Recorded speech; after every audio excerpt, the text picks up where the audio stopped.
challenge. Oh gosh, more dirt.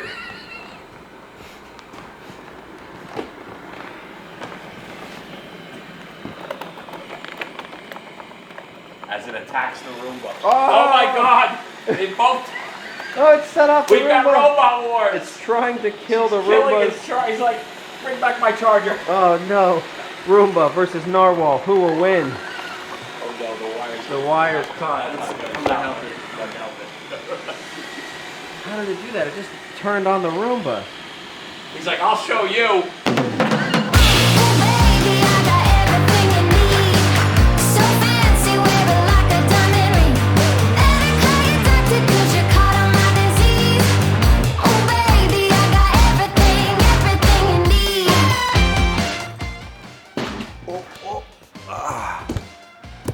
So if you hadn't noticed, this is a different piece of tech than I usually review on this channel. This piece of tech is electric, yes. You can't ride it, at least I don't think so. But it is the new Narwal T10 2-in-1 vacuum and mop robotic awesome sauce thing. How does this relate to my channel? Well, not really usually. I haven't done anything like this before, but all my EVs that I do ride do get this office pretty dirty, and I have had other robotic vacuums in the past that have done a meh job. So I'm kind of excited to see if this thing can actually get the job done, especially with all the kind of repairs and things that I do in here. But yeah, let's check it out. We got this big station down here, and then we've got the actual vacuum here. So let's dive into this review.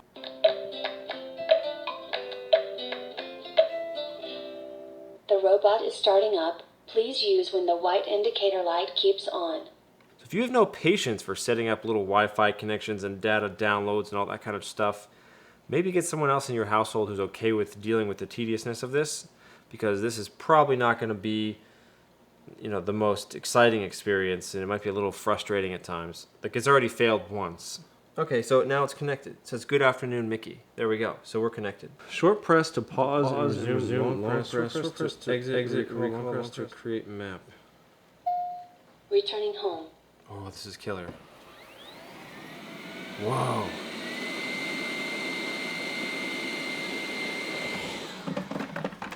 The robot is in the base station. Wow, that was killer. That works so much more efficient and so much quicker than any other robotic vacuum I've ever used. That was wild. I'm excited now. Now I'm excited for this thing.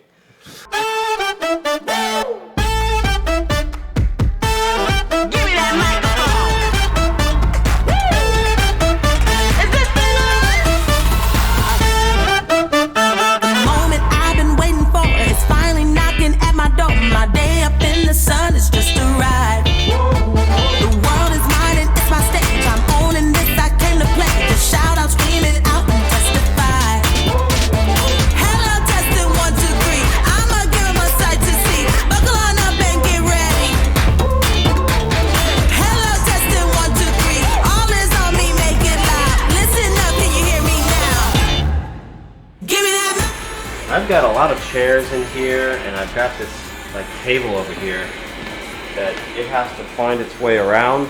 And my buddy Kevin's here, so his electric skateboard. See, there it is. Said it again. So that's twice. You know, I feel like if it's a real house of yours, you'll have a lot of stuff kind of out a little bit and in the way. So hopefully this gives us more of a real world experience in my strange little electric vehicle studio here. So it's been a few minutes here, and I don't know, like 10 minutes, and it's starting to give me this notification that I need to clear out the trap. But it's happened a few times now, and every time I've checked it, it's not even close to being full. So I'm not really sure why this is happening. Some sort of sensor is just too sensitive or something like that inside there. But this is something to watch out for if you buy this machine. At least, I don't know if you can hear that, but it did it again. There's Kevin. Say hello, Kevin. That's actually number 6. That's 6? That's 6 times she said that. Whoa. Press the start button to continue. Right. Let's bring it over here in the light. All right, here we go. Oh, here's how you get in if you didn't know this already. You open this up to reveal the trap, as I call it. Look at that. As you can see, it's barely full. Not barely anything in there. Yeah, that's even less than before. What is triggering this? But this is, look at it. Look at the debris. Yeah. I mean, look, this office was pretty dirty. Yeah. Because I hadn't cleaned it since I moved in. Look. Oh, there it is. Crazy. Now, if only we had a vacuum cleaner to clean this up. Over the... Actually, I'm just gonna watch. Ready?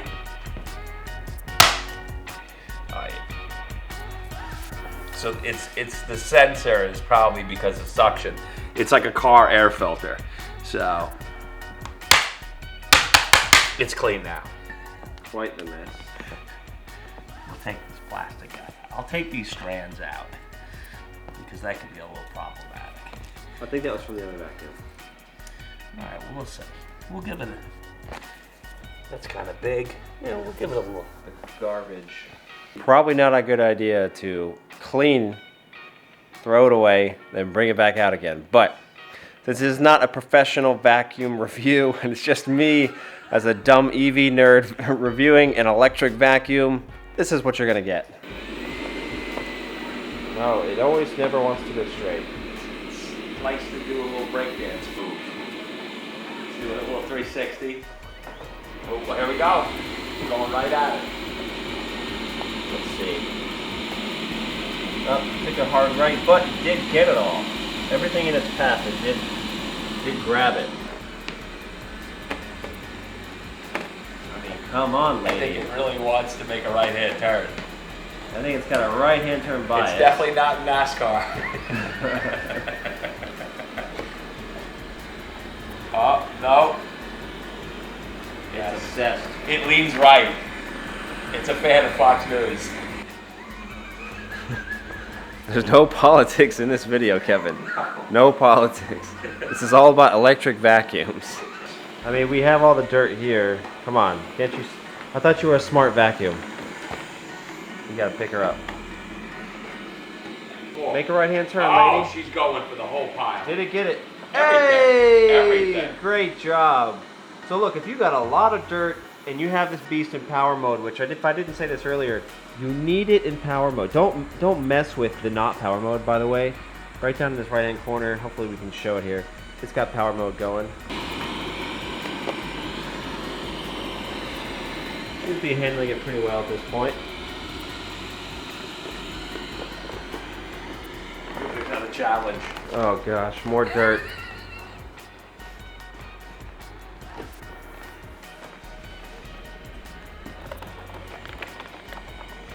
As it attacks the Roomba. Oh my God! They both. Oh, it's set off the We got Roomba. robot wars. It's trying to kill the Killing Roombas. his He's like, bring back my charger. Oh no. Trying to give up that plug. Oh. They're pumping. Robot Wars. Robot Wars. Oh look, oh this is gonna be great. They're gonna reject each other now. I mean, honestly, I don't really know what to think at this point. We've got a lot going on in favor of the Narwal, but there's still a lot of things that I wish it did better. Her deciding to turn on the iRobot vacuum. The Roomba started to kind of outpace her. It was very fast. It was doing a lot more in regards to ground it was covering. It's too perfect that she like brought him to life, right? Like, it was like, wasn't my idea to make this a comparison, but the Narwhal had her own way. Pris, as I'm calling her, really wanted to wake up Leon, so yeah.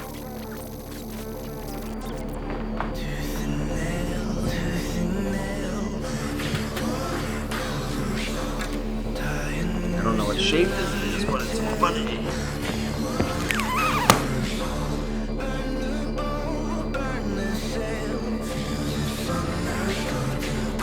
Welcome to the Thunderdome.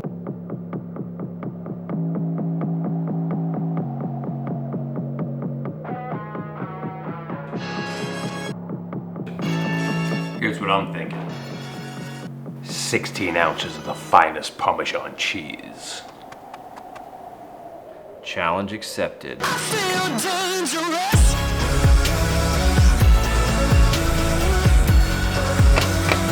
I feel dangerous. vacuuming. Repositioning. Please do not move the robot.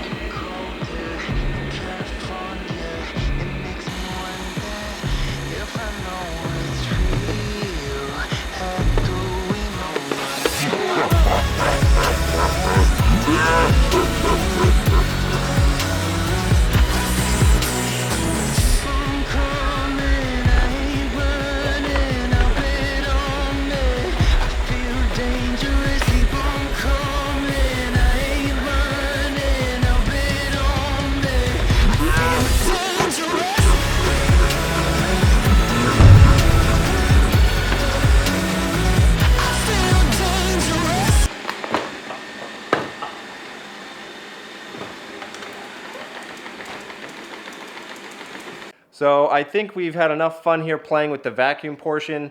Good times with the Robot Wars here, but I think it's time to try the mop functionality, just see how it fares against it and just in general. So I'm gonna roll up the carpets here, and then we're gonna get to... Whoa, wait a minute. Oh no, look at this. What happened? Betty got a little ahead of you. She peed. Yes. If you didn't know, the dog is here.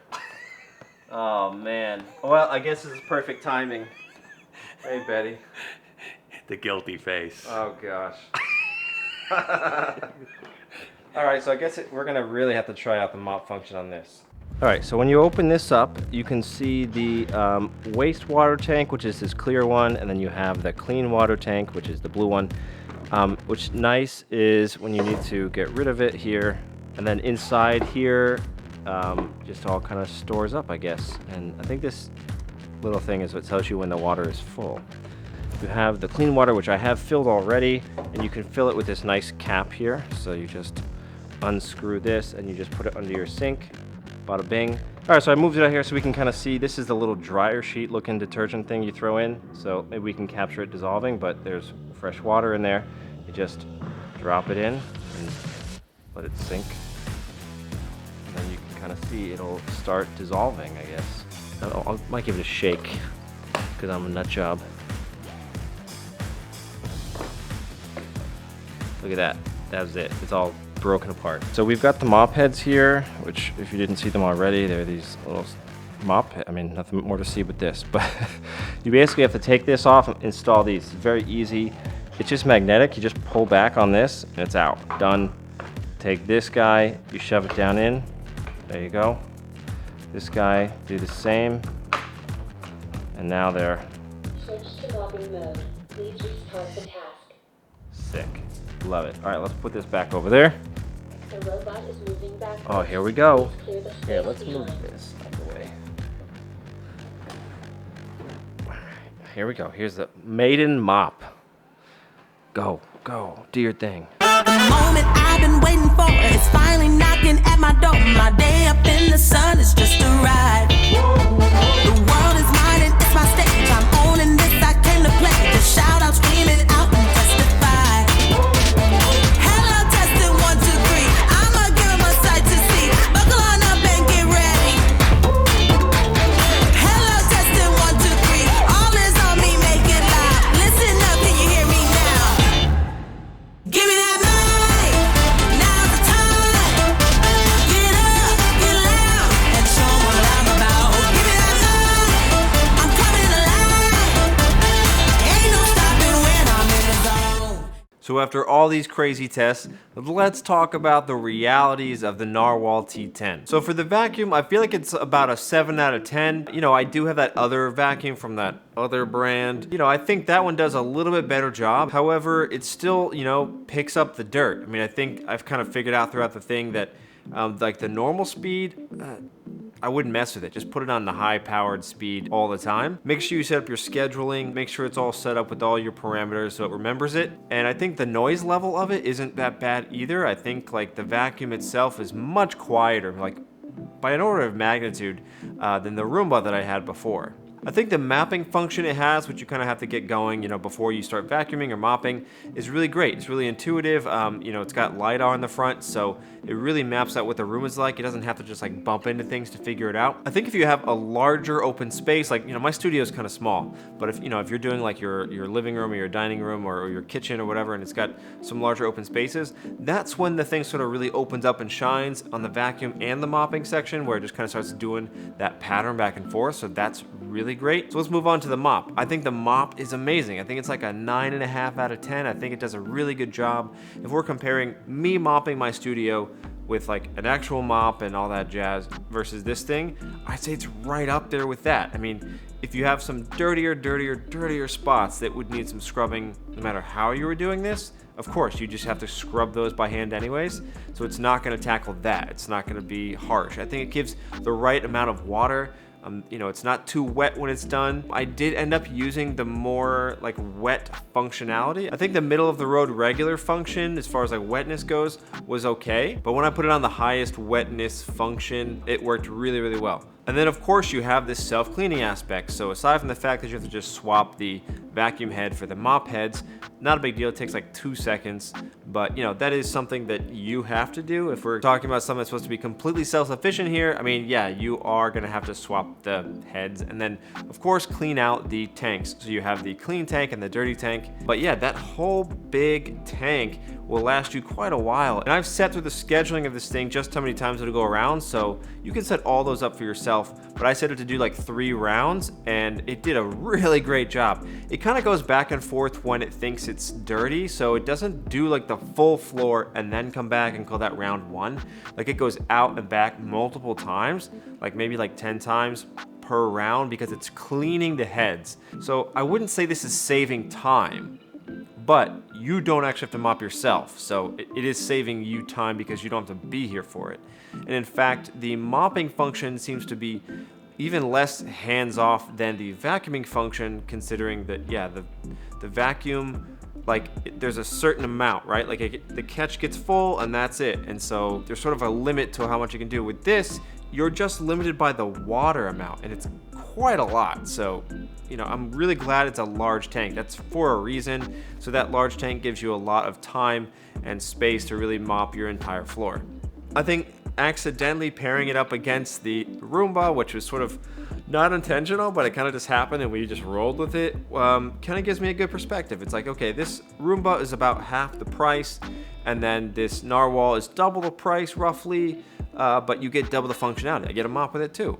So considering that, I'd say it's well priced. I'd say it'll get the job done, and it's basically hands off. You know, so if you yourself are doing this, or you have a maid in your home who's in charge of this, the only thing they have to worry about, you know, is emptying the catch for the vacuum and then swapping the heads for the mop section. But once the mop gets going, it just does its thing until it runs out of water. So I think you're pretty set there. As far as a self-reliant robot goes, I'd say it's as advertised. Not bad at all. And if you guys really enjoyed the sort of crazy Robot Wars section, I am kind of, I guess, excited to see if any of you out there would like to do the same and like make a video and put it on your YouTube channel or your Instagram or whatever. So if you do that and you make a Robot War thing a little bit like we did, go ahead and use the hashtag, I don't know, like Robot Wars 2021 or something like that, and post it in there.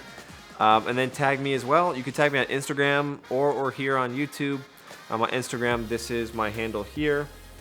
And yeah, go ahead and use that hashtag and then tag me, and maybe we'll have a lot of fun laughing at each other's videos, because it was a good time for me. But yeah, I think that's all I have to say on the subject. I think you guys probably had a good time. I hope you did. I had a good time testing this thing out over the last few weeks. So yeah, if you want to make a purchase of this device, I'll put a link down in the description below for you to go ahead and make that purchase. But I think that wraps it up for everything on this. Normally my audience is electric vehicle audience, and I mean, I'm still making videos for those kind of people, but this isn't one of those things. So normally I would say, you know, keep riding, never stop at the end. That's kind of my thing I started saying, because I really, you know, want people to keep riding because it's fun. But that doesn't really seem to apply here, so I'm just gonna go with, you know, I have sort of a healthy fear, if you will, about robots, and I'm kind of taking over, and I'm sort of like one by one bringing more of these robots into my life. I've got the Google stuff, I've got my electric vehicles, now I've got this, vacuum mop thing. So I'm a little like, just keeping a healthy distance if I can, being weary about all this stuff. So in the end, I think I'll leave you with this. Thank you so much for watching, and don't trust the robots.